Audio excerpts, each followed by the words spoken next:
Programming की बात करते हैं। प्रोग्रामिंग उस तरह से मैं सिखाने की कोशिश करूँगा जिस तरह से कि मुझे समझ में आती है।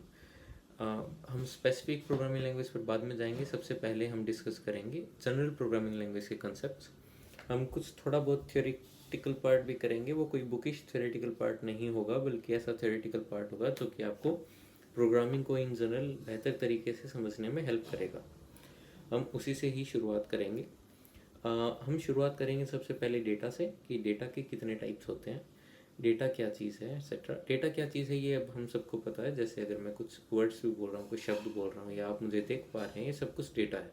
इसी तरह से कंप्यूटर में भी कोई इमेज हो गई, कोई टेक्स्ट हो गया, कोई रिटर्न कोई चीज़ हो गई, आपने कुछ सुना है, कोई ऑडियो है, वो सब कुछ डेटा है।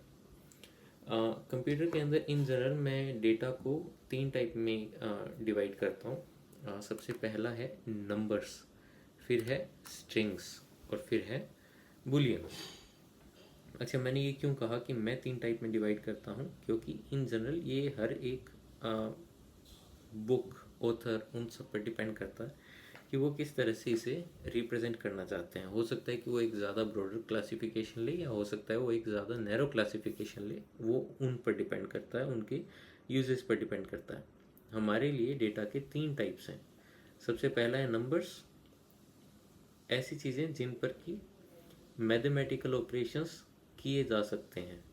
जैसे एडिशन की जा सकती है, सब्ट्रैक्शन की जा सकती है, डिवीजन हो सकती है, मल्टीप्लिकेशन हो सकती है, मॉड्यूलो ऑपरेशंस लगाए जा सकते हैं, और बहुत सारे मैथमेटिकल या अरिथमेटिक ऑपरेशंस इन पर लगाए जा सकते हैं। वो होते हैं नंबर्स। एग्जांपल्स क्या हैं? 0, 1, 2, 3, बहुत सारे जो भी आप नंबर दिमाग में सोच सकते हैं। 3.89, 4.24, 3.67, जितने भी बड़े से बड़ा नंबर अगर आप सोच सकते हैं, किसी का फ़ोन नंबर भी अगर आप सोच सकते हैं, वो सभी नंबर्स की श्रेणी में आते हैं जिन पर कि मैथमेटिकल ऑपरेशंस लगाए जा सकते हैं। दूसरा डेटा टाइप है स्ट्रिंग, ऐसी चीज़ें जिन पर कि मैथमेटिकल ऑपरेशंस नहीं लगाई जा सकती। ये किस काम आती हैं? स्क्रीन पर अगर आपको एज इट इज़ दिखानी है तो, अगर आपको कहीं पर एज इट इज़ इस्तेमाल करनी है तो, आपको किसी वेबसाइट के अंदर सपोज करो कि उसका नाम लिखना है, या फिर आपने कोई पैराग्राफ, कोई ऐसे ऐसा कुछ लिखना है, उन सब के लिए स्ट्रिंग है। स्ट्रिंग और भी बहुत काम आ सकता है। जैसे जैसे आप इसे यूज़ करेंगे वैसे वैसे आपको ये और ज़्यादा समझ में आएगा। तो फिलहाल अगर पूरी तरह से ना समझ में आए तो ज़्यादा चिंता मत कीजिएगा। स्ट्रिंग ऐसी चीज़ें हैं जिन पर कि हम मैथमेटिकल ऑपरेशंस नहीं लगा पाते, तो मैं इसे लिख रहा हूँ नो मैथ। एग्जाम्पल क्या है स्ट्रिंग के? जैसे कि ABCD, ये सब जो लेटर्स हैं, ये सब भी स्ट्रिंग्स हैं। अगर आप इसे किसी और लैंग्वेज में लिख रहे हैं तो वो भी स्ट्रिंग्स हैं। अगर आप किसी का नाम लिख रहे हैं, ऐसी कोई भी चीज़ें, इन सब का कॉम्बिनेशन अगर आप लिख रहे हैं तो वो भी स्ट्रिंग है। हो सकता है कि कुछ जगह पर कोई यूनिकोड हो, कुछ स्माइली हो, समथिंग हो, वो भी एक स्ट्रिंग है। यूनिकोड क्या होता है उसके बारे में हम फिर कभी बात करेंगे। ये सब स्ट्रिंग है। लेकिन स्ट्रिंग है अगर कोई चीज़ जिन पर कि मैथमेटिकल ऑपरेशन नहीं लगा पा रहे हैं, और कोई चीज़ अगर नंबर्स हैं जिन पर कि हम मैथमेटिकल ऑपरेशंस लगा पा रहे हैं, कंप्यूटर उनमें डिस्टिंग्विश कैसे करता है? हम कंप्यूटर को कैसे बताएं कि ये चीज़ स्ट्रिंग है जो हमने लिखी है, या फिर दूसरी चीज़ जो हमने लिखी है वो नंबर्स हैं जिन पर आप मैथमेटिकल ऑपरेशंस लगा सकते हो? आप ये कंप्यूटर को कैसे बताएंगे? तो आमतौर पर जनरल ट्रेंड ये है प्रोग्रामिंग में कि स्ट्रिंग्स को कोटेशन मार्क्स या फिर इन्वर्टेड कॉमास जिन्हें आप कहते हैं, चाहे वो सिंगल हो या डबल हो, उनमें रिप्रेजेंट किया जाता है। फॉर एग्जाम्पल अगर मैं कहूँ कि नेम, ये एक स्ट्रिंग है। क्यों? क्योंकि ये कोटेशन मार्क्स में बंद है। हेलो, ये एक स्ट्रिंग है क्योंकि ये भी एक कोटेशन मार्क्स में बंद है। वो चाहे सिंगल कोट्स हो, डबल कोट्स हो, डजेंट मैटर। इनफैक्ट अगर आप किसी नंबर को भी इन कोटेशन मार्क्स में लिख देते हैं तो ये भी स्ट्रिंग बन जाते हैं। इन पर भी कंप्यूटर मैथमेटिकल ऑपरेशंस नहीं लगा पाता। अगर आपको इन पर बाद में मैथमेटिकल ऑपरेशंस लगाने हैं तो आपको इन्हें पहले किसी तरीके से नंबर्स में कन्वर्ट करना पड़ेगा, फिर ही आप इन पर मैथमेटिकल ऑपरेशंस लगा पाएंगे। तो हमने दो चीज़ें देखी, एक हमने देखा नंबर्स और दूसरा हमने देखा स्ट्रिंग। नंबर्स वो चीज़ें थी जिन पर कि आप दिमाग लगा सकते हो, बेसिकली आप इन पर मैथमेटिकल ऑपरेशंस लगा सकते हो। स्ट्रिंग ऐसी चीज़ है जिन्हें कि आप एज इट इज़ इस्तेमाल करते हो, जैसे लिखे होते हैं उसी तरह से आप इस्तेमाल करते हो। कंप्यूटर उसी तरह से इन्हें इस्तेमाल करता है और इन्हें रिप्रेजेंट किया जाता है कोटेशन मार्क्स में। अगर मुझे नंबर कहीं पर रिप्रेजेंट करना है बिना कोटेशन मार्क्स के करूँगा, स्ट्रिंग कहीं पर रिप्रेजेंट करना है मुझे कोटेशन मार्क्स के साथ में रिप्रेजेंट करना होगा। तीसरा डेटा टाइप अगर मैं बताऊँ आपको वो होगा बूलियन, या आप उसे बूलियन भी कह सकते हैं, डिपेंड करेगा आप इसे क्या कहना चाहते हैं आप पर। बूलियन या बुलियन है बेसिकली ट्रू या फॉल्स। कोई भी चीज़ अगर वो ट्रू है या फॉल्स है, अगर उसका रिजल्ट ट्रू है या फॉल्स है तो वो एक बुलियन है। सिर्फ ट्रू या फॉल्स अगर आपने कहीं पर लिख दिया बिना कोटेशन मार्क के, वो यूजुअली बुलियन होगा। सही फॉर्म में लिखना पड़ेगा, अलग अलग प्रोग्रामिंग लैंग्वेजेस में अलग अलग फॉर्म में लिखना पड़ सकता है। फॉर एग्जाम्पल कि कहीं पर इस बुलियन को हो सकता है आपको कैपिटल टी से रिप्रेजेंट करना पड़े, कैपिटल TRUE इस तरह से रिप्रेजेंट करना पड़े। कहीं हो सकता है आपको सिर्फ टी लिखने से काम चल जाए, कहीं पर आपको हो सकता है पूरा लिखना पड़े इस तरह से, कहीं पर हो सकता है कि आपको इसे किसी और फॉर्म में लिखना पड़े। किस और फॉर्म में वो मैं आपको अभी बताकर कंफ्यूज नहीं करूँगा, पर बाद में आपको बताऊँगा। इसी तरह से आपको हो सकता है फॉल्स को इस तरह से रिप्रेजेंट करना पड़े कहीं पर, या फिर कहीं पर सिर्फ F लिख कर रिप्रेजेंट करना पड़े। ये बुलियन है। बुलियन को आप सिर्फ ट्रू या सिर्फ फॉल्स लिख कर ही रिप्रेजेंट नहीं करते, बल्कि आप अलग अलग तरीक़ों से भी रिप्रेजेंट कर सकते हो। फॉर एग्जांपल आप कोई ऐसी चीज़ रिप्रेजेंट कर सकते हो जिसका कि रिजल्ट ट्रू होगा। फॉर एग्जांपल अगर मैं ये कहूँ कि 1 इज़ नॉट इक्वल टू 2, इसका रिजल्ट अगर आपको थोड़ा बहुत बेसिक मैथमेटिक्स आता है, जो कि मैं उम्मीद करता हूँ कि आपको आता है, तो फिर इसका रिजल्ट भी ट्रू ही होगा, क्योंकि ये सच है कि 1 और 2 बराबर नहीं है। तो इस स्टेटमेंट का रिजल्ट, ये कंपैरिजन स्टेटमेंट है, ये कंपैरिजन स्टेटमेंट है, तो इस स्टेटमेंट का रिजल्ट भी ट्रू होगा। इसको मैं लिखूंगा, ये है कंपैरिजन स्टेटमेंट। ठीक है, इसका रिजल्ट है ट्रू।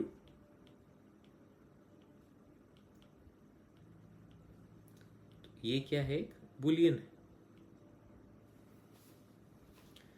इसी तरह से मैं अगर ये लिखूं कि 1 इज नॉट इक्वल टू 1, 1 के बराबर नहीं है, ये बात तो झूठ है, यानी कि एक फॉल्स है, यानी कि इसका रिजल्ट फॉल्स है। तो मैं इसे भी बुलियन की तरह इस्तेमाल कर सकता हूँ। मुझे ज़रूरी नहीं है कि मैं फॉल्स ही लिखूंगा कहीं पर। अगर मुझे बुलियन का इस्तेमाल करना है, मैं चाहूँ तो मैं ये एक्सप्रेशन भी लिख सकता हूँ, या कोई भी ऐसी एक्सप्रेशन लिख सकता हूँ जिसका रिजल्ट फॉल्स आता हो या जिसका रिजल्ट ट्रू आता हो। तो ऐसी चीज़ें लिखने पर मैं उन्हें बुलियन की तरह इस्तेमाल कर सकता हूँ। तो ये 3 डेटा टाइप्स थे, नंबर्स, स्ट्रिंग्स और बुलियंस। आमतौर पर अगर आप कहीं पर पढ़ते हैं, कहीं पर आप सुनते हैं, कोई और वीडियोस देखते हैं, तो आमतौर पर उन्होंने बता रखा होता है कि डेटा के 2 टाइप्स होते हैं या 3 टाइप्स बता रखे होते हैं। वो 3 टाइप्स को कुछ इस तरह से बताते हैं कि टेक्सचुअल डेटा, पिक्टोरियल डेटा या ऑडियो, इस तरह से, या इसको विजुअल बता देते हैं। असल में मेरे ख्याल से ये सारी चीज़ें कंप्यूटर साइंस के टर्म्स में, ये दोनों चीज़ें भी टेक्सचुअली ही रिप्रेजेंट की जा सकती हैं। इसीलिए मेरे ख्याल से कंप्यूटर साइंस की लैंग्वेज में डेटा सिर्फ टेक्सचुअल है, सिर्फ टेक्सचुअल डेटा है। और किस तरह से ये सारी चीज़ें रिप्रेजेंट की जा सकती है, पिक्टोरियल चीज़ें टेक्सचुअल की फॉर्म में कैसे रिप्रेजेंट की जा सकती है, ऑडियो टेक्सचुअल की फॉर्म में कैसे रिप्रेजेंट की जा सकती है, ये सारी चीज़ें हम बाद में देखेंगे। फॉर एग्जांपल जस्ट बता रहा हूँ अभी के लिए, आपको इसे पता होने या इसे समझने की अभी ज़रूरत नहीं है। पर जैसे कोई पिक्चर है तो एक्चुअल में आप उसे एक मैट्रिक्स की फॉर्म में रिप्रेजेंट करते हैं, जिनमें कि उनकी पिक्सल इंटेंसिटी वैल्यूज़ लिखी होती हैं हर एलिमेंट की पोजीशन पर। अगर वो एक 3x3 पिक्सल की अगर एक वो फोटो है, तो उसमें बेसिकली 3 रोज 3 कॉलम्स होंगे और उनमें इंटेंसिटी वैल्यूज़ लिखी होगी पिक्सल की, इनके अंदर कलर इंटेंसिटी वैल्यूज़ क्या है। अगर वो एक ग्रे स्केल है तो फिर वो शायद एक सिंगल डायमेंशन मैट्रिक्स होगी। अगर वो एक RGB है तो वो 3 डायमेंशनल होगी। CMY की है तो वो एक 4 डायमेंशनल होगी। ये सब क्या होता है क्या नहीं होता, ये सब आपको फ़िलहाल जानने की ज़रूरत नहीं है। जब ज़रूरत होगी आप इसे जान सकते हैं। और अगर आप अभी इसे जानना चाहें तो आप और रिसोर्सेज ढूंढ सकते हैं। इमेज एनालिसिस आप ढूंढ सकते हैं।